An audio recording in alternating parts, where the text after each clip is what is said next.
Hello, I'm Carol Ireland, CEO of Epilepsy Action Australia, and we're committed to bringing you reliable and trusted information. This is our Ask an Expert series, and today I'm speaking with Professor Terry O'Brien. Hello, Carol. Welcome, Terry. Now, Terry is a specialist in neurology and pharmacology, and he's also the current president of the Epilepsy Society of Australia. So great to talk to you today, Terry. That's great to be here, Carol. That's good. Now, we've got clients with questions, and some of those questions I'd like to put to you today. We know that most people with epilepsy are successfully treated with medication. What are the decision points when you move beyond medication and you actually look at alternative treatments? When would you consider that? So medications for epilepsy are what we call anti-seizure medications, or they used to be called anti-epileptic medications, or AEDs is the name that most people know them by. These are still the mainstay of treatment, and there's very few people who can be controlled, have their seizures controlled without taking at least some anti-epileptic medications or anti-seizure medications.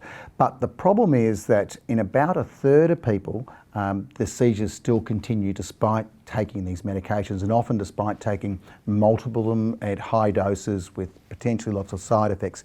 So when you say most people can be successfully treated, in fact, if you count success as seizure freedom, which is what we always aim for. I make a pact with my patients when I start that we will aim for seizure freedom. We will not be satisfied until we achieve seizure freedom. Now, we might take a while to get there. It might be challenging, but that's what you aim for. And the reason we aim for seizure freedom is because patients who have ongoing seizures have ongoing risk of injury, they have an ongoing risk of death, they have worse quality of life, they have worse discrimination. There's many things that they can't do, driving and recreation. So for all sorts of very good reasons, we aim for seizure freedom. We can only at the moment achieve that with medications in 2/3 of people. So there's 1/3 of people we need to look at other treatments which are not instead of medications, they're complementary to medications.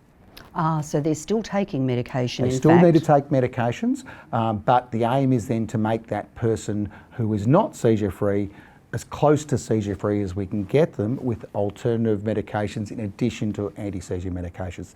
Now, sometimes if they get a really good response from these alternative treatment approaches, then we can reduce the burden of medications they take, so they might not have to take as many medications, therefore not have many side effects, but almost all of them will still need to take some medications. So it's the side effects that's the real issue for juggling the benefit versus the... No, it's seizure control and side effects, but seizure control is the bigger one. That's the one that's harder to achieve. There's 17 different medications available for patients at the moment in the Australian market. With being, a bit trial and error and being clever about that and picking the right drug for the right patients, most patients we can give them a medication that doesn't cause side effects or causes minimal side effects. It's controlling their seizures, and when we can't control the seizures, then we have to add on more drugs, additional drugs at higher doses, and that's when controlling side effects becomes a problem. And that's where the alternative treatments really can help, because if they can get seizure control without the extra medication burden, you'll have less side effects. Understand. So Terry, when we're talking about these alternative treatments, what are the most common ones? So I'd prefer to use the word complementary treatments, because they're not actually alternatives to medications. There's very few people who require medications for seizures who can go on to something else and not take medications. Maybe take less medications, but taking no medications at all virtually never occurs. There are a few people with epilepsy who don't need medications because they have very occasional seizures only when they do something in terms of lifestyle, like stay up all night or do party drugs or something like that. But most people who require medications to control their seizures, very few of them will be able to go on to a complementary treatment and not take medications. Now, the one exception for that is epilepsy surgery. Epilepsy surgery does have the prospect in some patients of actually having them seizure-free and medication-free, but it's not actually the primary goal of epilepsy surgery. The primary goal of epilepsy surgery is to take someone whose seizures can't be controlled with multiple medications to one who can be controlled with a low dose of a single medication. Terry, a specific question from one of our clients, Amy. Amy's asked, if a person has drug-resistant epilepsy, really having difficulty with controlling those seizures, but they're also not suitable for surgery and potentially not suitable for the ketogenic diet. What else is there? So you asked me just before about what the complementary treatment approaches to anti-epileptic medications are. So there are four major groups. There are epilepsy surgery, which is the one that has the most chance of rendering someone seizure-free by far. So we always look to see first if that can be done. And the decision point really is after someone has not come under control with trying two medications at appropriate doses, then we need to think, can they be a candidate for surgery? Because it really is the only one of the options we have which has a reasonable prospect of rendering someone seizure-free. And as I said before, even some of those people can eventually get off medications. Other alternatives are neurostimulation, and this is a really rapidly expanding field. The approved neurostimulation device in Australia is the vagal nerve stimulator, but in other countries there's the deep brain stimulation, there's the responsive neurostimulation device, and there is a range of different technologies and neurostimulators that are coming onto development at the moment.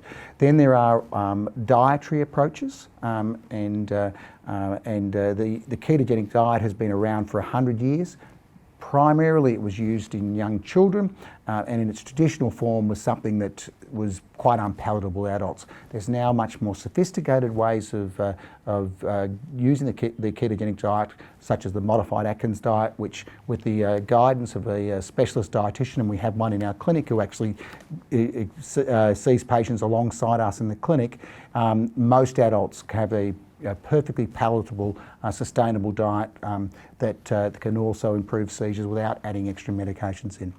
And then the fourth area is looking at new and experimental therapies, and this is a very active area of research, drug-resistant epilepsy, and there are new therapies coming through the research and development pipeline, the clinical trials pipeline all the time, and so that's something else that we look at in people whose seizures can't be controlled. So they're the four primary areas.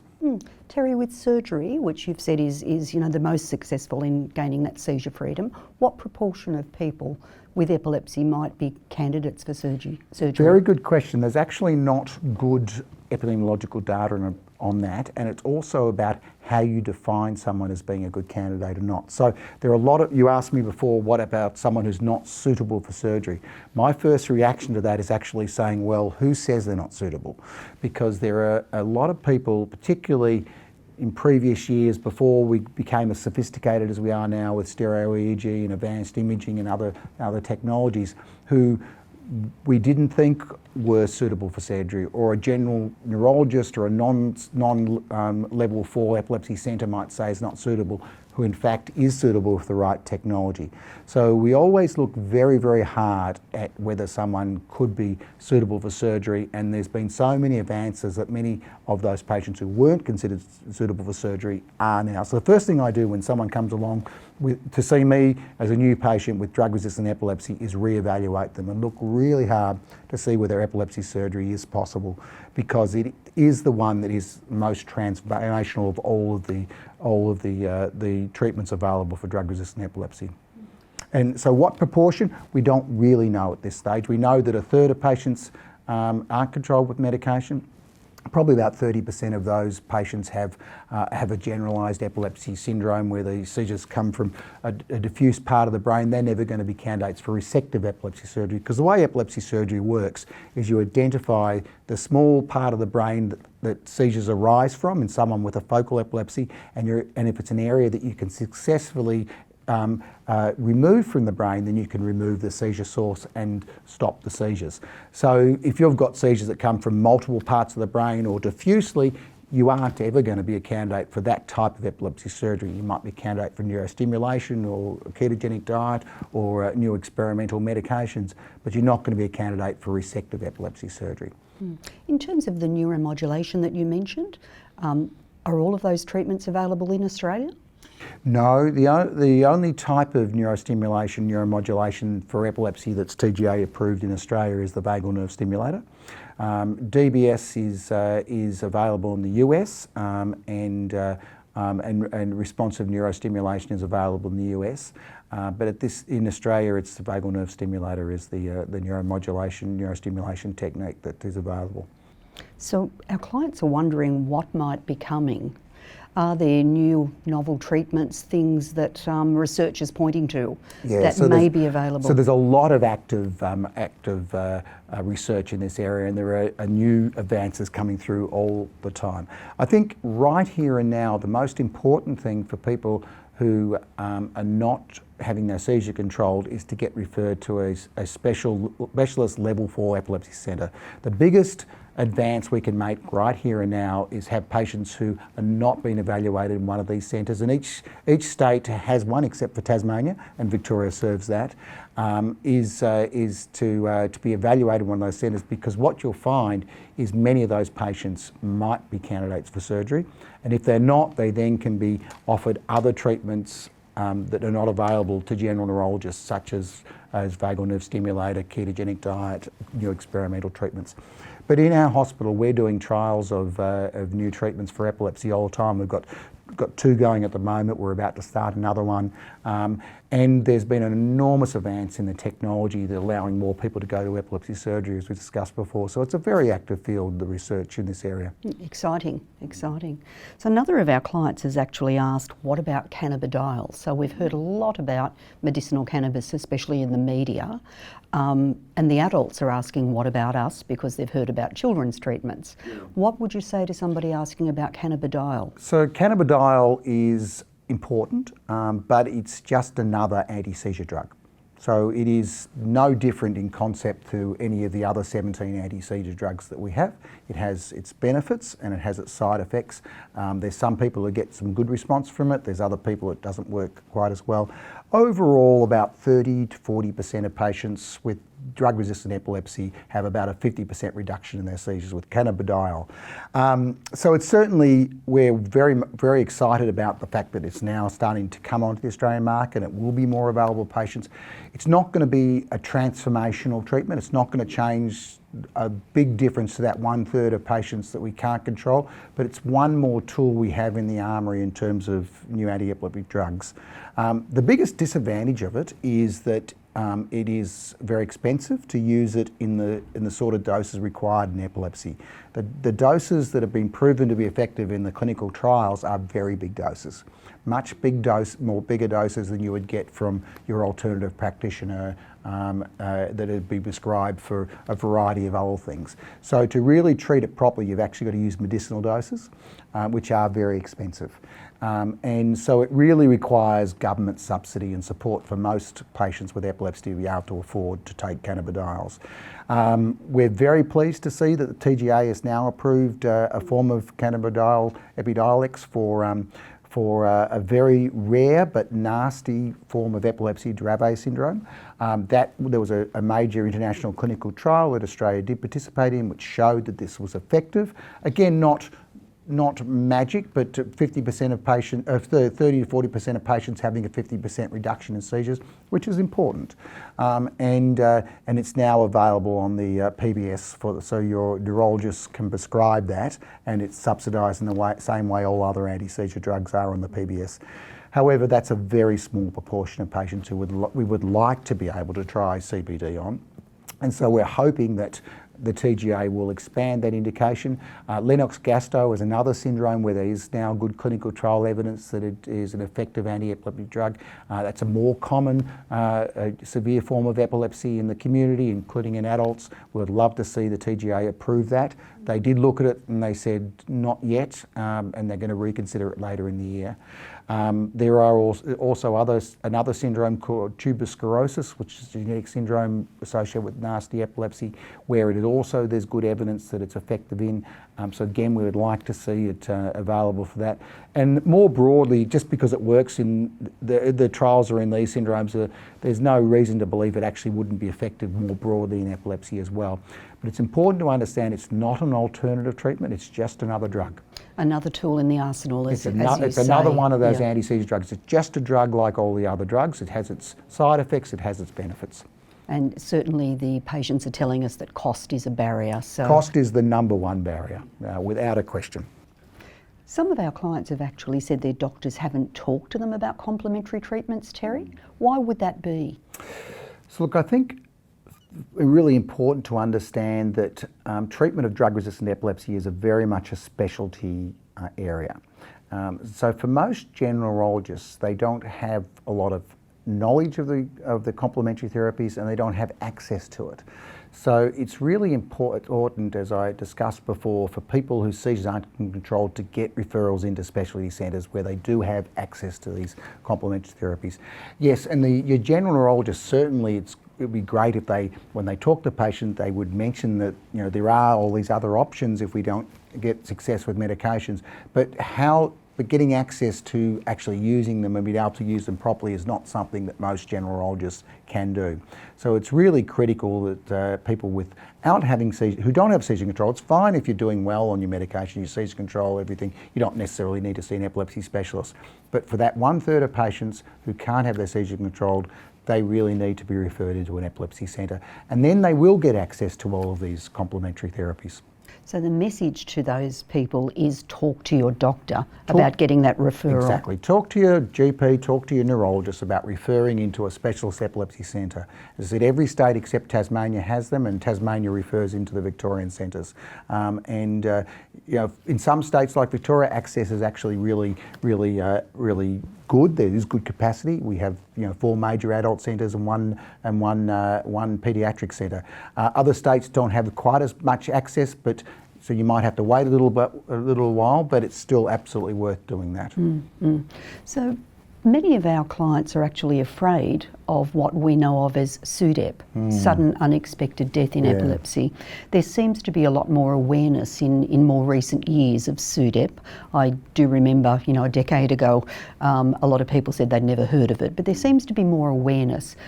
Should people be afraid? What should people know about Sudep? I think it's really important when discussing Sudep, and I do routinely discuss Sudep with all of my patients early in their diagnosis and also later in the treatment course, because I think it's really important that patients are properly informed, and that way they can make informed treatment decisions about how they want to treat their epilepsy, and knowing risks and benefits.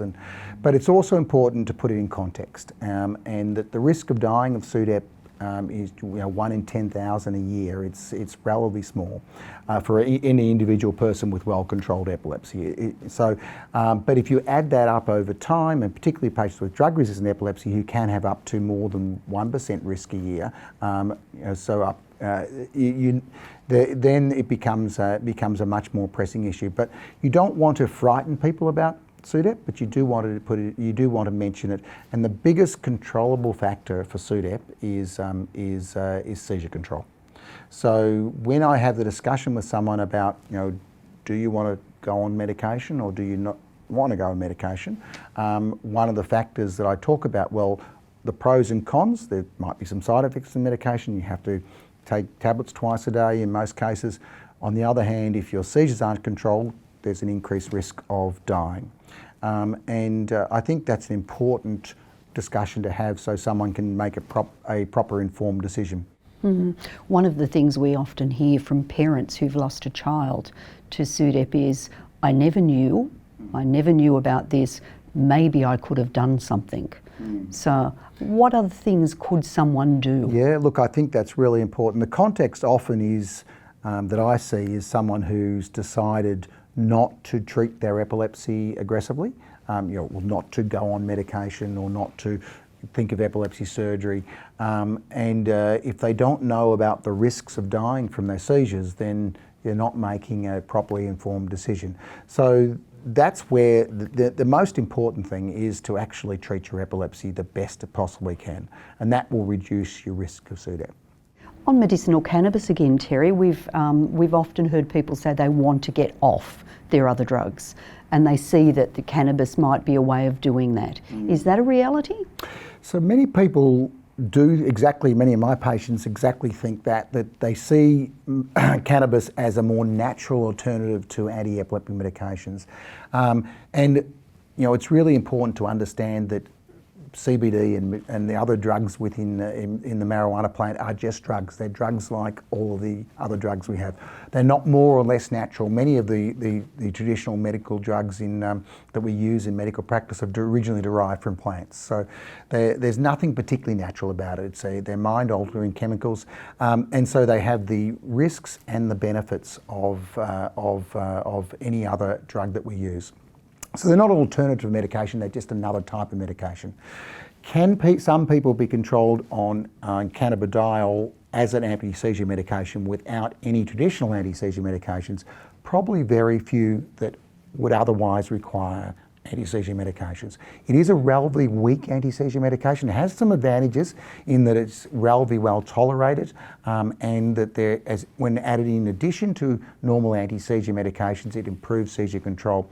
But by itself, it's not that strong an anti-seizure medication. So there wouldn't be very many, if any, who require traditional medications to control their seizures who could switch over to CBD and still have their seizures controlled.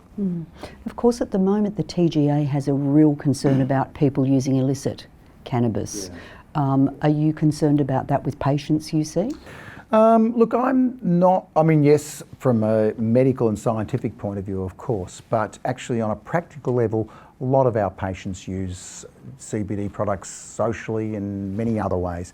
And largely the doses you get from your corner administrator of CBD, legal or illegal, are very low doses compared to the large doses that are actually required to be anti-seizure. So it's largely what we call homeopathic type medication. It doesn't do a lot of good, but it doesn't do a lot of harm either. So as long as they're still taking their normal medications, where I get worried is when they think they can swap from their normal medications onto one of these CBD products, and then they start having seizures and they have risk of injury, car accidents, and even sudden death. And that's where I think the real risk is.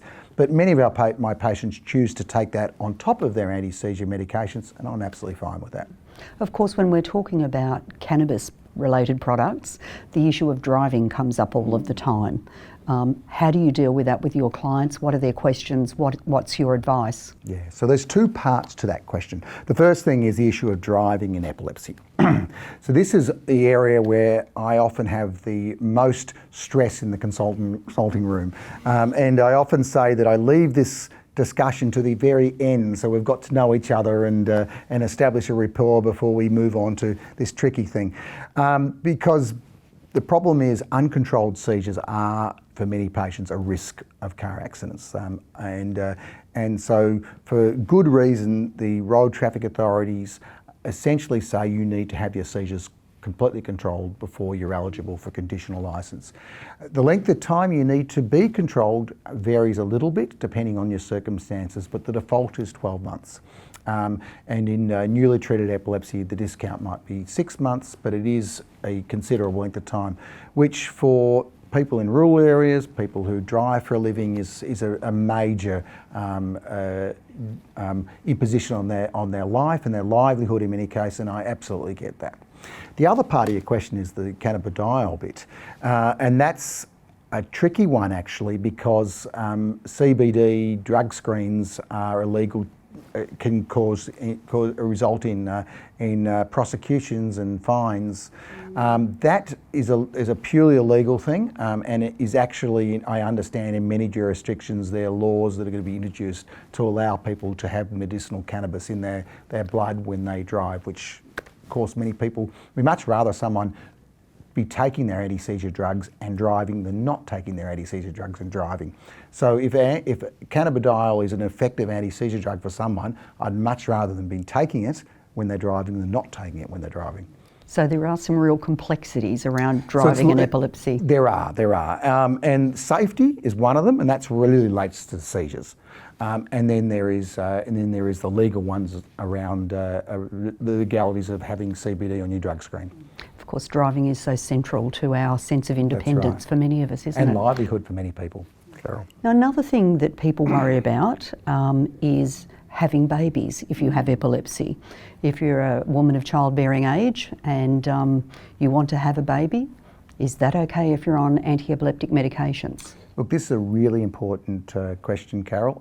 And For many years, there was a feeling in the community, and even some doctors amplified this, that people with epilepsy shouldn't have babies. And having a family is one of the most fundamental rights of being a human being, and not everyone wants to, but if you want to, you should be given that permission to do that. And what we need to do is to make it as safe as possible. Now, some anti-epileptic medications do have a increased risk of birth defects and even autism and neurocognitive problems.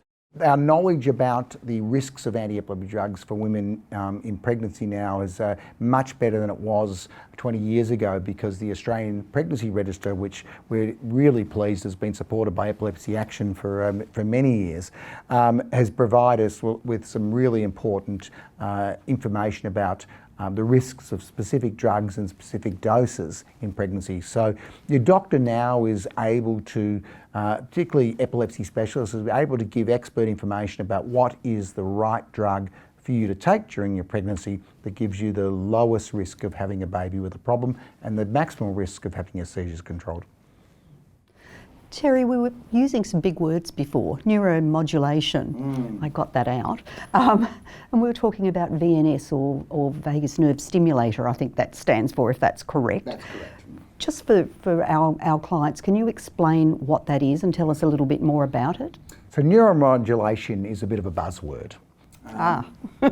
So what it basically means is you have a treatment, and usually it's an electrical treatment, that and a stimulator of some sort that causes a change in the way the nervous system fires and functions. And the vagal nerve stimulator is a great case example. It's the longest established neuromodulation device we have in epilepsy practice, and the only one that's available in Australia. The vagal nerve stimulator is a pacemaker-like device that gets implanted under the skin and has a lead that gets tunneled under the skin up to the neck, and applies a stimulation to the vagal nerve, which is the main nerve that supplies the heart, lungs and abdominal organs, and provides a stimulation for 30 seconds every 5 minutes, and over time it reduces the excitability of the brain, and so that the patients are less likely to have seizures. And so that's what neuromodulation means. It modulates the brain function to reduce the excitability, basically. Okay, thank you. That's better understood.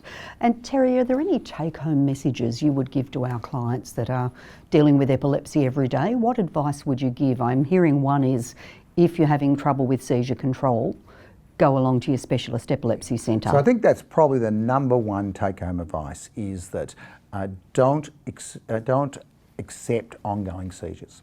I remember when I was a training registrar many years ago, I went to what used to be called the anticonvulsant clinic, where you check someone's drug levels every 3 months and send them off, and they come back, and then someone would come in and they said, I've had three seizures the last 3 months, which was the same as the last 3 months before that and 3 months before that, and we'd say, that's great, and we'd sign them off and everyone's happy. That's not acceptable. You really need to aim for seizure freedom. Now, we do acknowledge we can't always achieve that, but we need to aim for it. So if your seizures aren't controlled, then you should request referral to a specialist centre to evaluate you further and look at these variety of different complementary treatments to medications that are now available. Thanks, Terry. Thanks for talking to us. I think there are some good practical advice in there, as well as some messages of hope. Thanks very much. Pleasure, Carol.